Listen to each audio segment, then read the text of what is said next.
Imagine all these little ducks just coming out your mouth when you lie. Someone should make a book about that or something. Someone, wherever they lie, ducks come out, quack Nokia or something.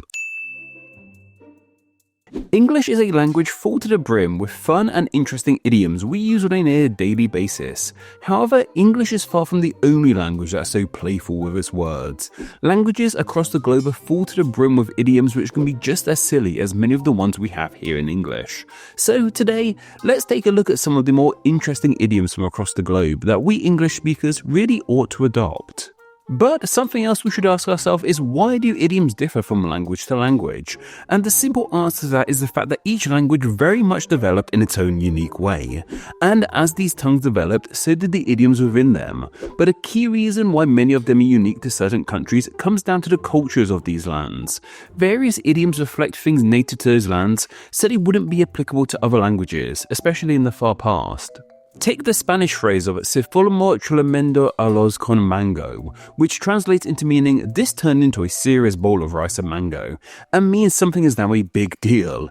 It makes sense why Spanish would coin this idiom, as mangoes and rice grow natively in many Spanish-speaking nations. Somewhere like Sweden, meanwhile, probably wouldn't coin this phrase, as mangoes aren't really growable there. Swedish, however, does have the much more fittingly Swedish idiom of "det är ingen ko på isen," which translates into meaning "there is no cow on the ice." This is akin to the English idiom of "the coast is clear" in regards to its meaning.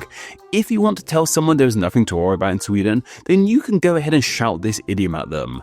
I personally think this is a really fun one. It really captures the idea that there's nothing to fear. A big old cow standing on some ice would be incredibly worrisome. So the fact there isn't one means we're all good here. Plus it really fits an idea of an idiom relating to its language, as cows and huge patches of ice are fairly commonplace in Sweden, as opposed to mangoes and rice growing natively. Latvian has the really cute idiom of "pust pilits," which means to blow little ducks. What this means is to tell lies or just say something really ridiculous.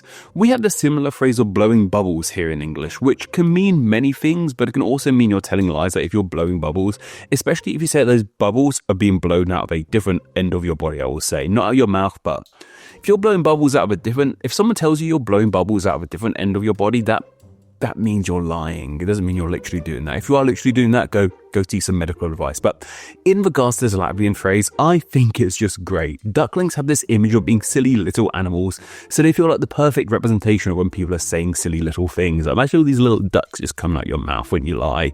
Someone should make a book about that or something. Someone, wherever they lie, ducks come out, quack Nokia or something. I don't know. You could probably think of a better pun than me. Thank you.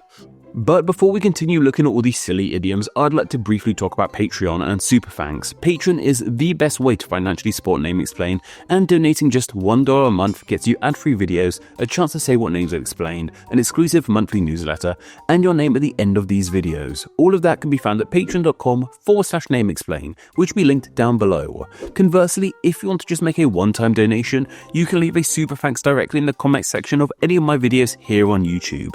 They help out tremendously too. Thank you. Moving on, however, why don't we look into French? French is often seen as one of the more beautiful and romantic languages out there, but even it too isn't afraid to play around sometimes. Take the idiom of "à la vie des couleuvres," which translates roughly into meaning to swallow grass snakes. This idiom really doesn't create the best image in your head. I don't know if there's any cultures out there who regularly eat snakes, but as far as I'm aware, France isn't one of them. This idiom doesn't relate to France's culinary choices, but instead means you are so insulted you have nothing left to say, just there like, you know, I'm sure you might have been insulted like that, or maybe you've insulted someone to that degree where they've been left speechless. If so, well done, or shame on you, I suppose. But this is a viscerally great idiom. Snakes are often linked with evil and no good, and this idiom uses snakes as a metaphor for insults, which is so mean they have clogged up your mouth and left you literally speechless. Just imagine your mouth being full of snakes because you're so like, That's an image someone can use in a Photoshop, I imagine. But anyway, I can't think of an English version, so I just realised that image I pulled, that's not a great one. Oh well, there's worse images on the internet, I suppose. But no, I really cannot think of an English version of this insult, of this idiom, minus being left speechless or tongue-tied. So maybe we should borrow this one too. Can't believe I did that on the internet. I can't believe I held up my hands to my mouth right out on the internet.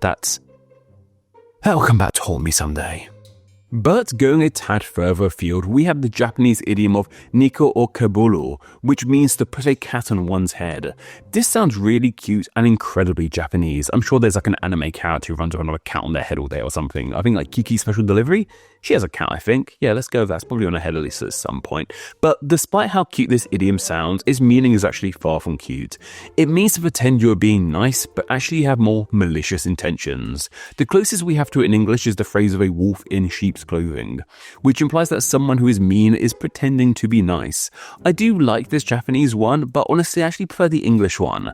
I think the idea of a wolf dressing up as a sheep captures the idea a lot better. I mean, cats are sometimes seen as being fairly mean, but they're not as awful as we all like to make them out to be, I feel.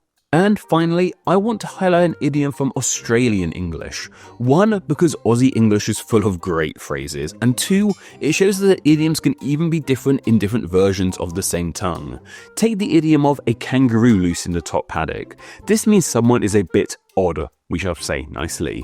It's the Aussie equivalent of got a screw loose, and what I love about this one is the fact that it could only really come into being in Australia, as kangaroos can only be found natively there, and they are deeply linked with the nation. This is an adequately Australian phrase. I love it. Well done, Australia, you win again.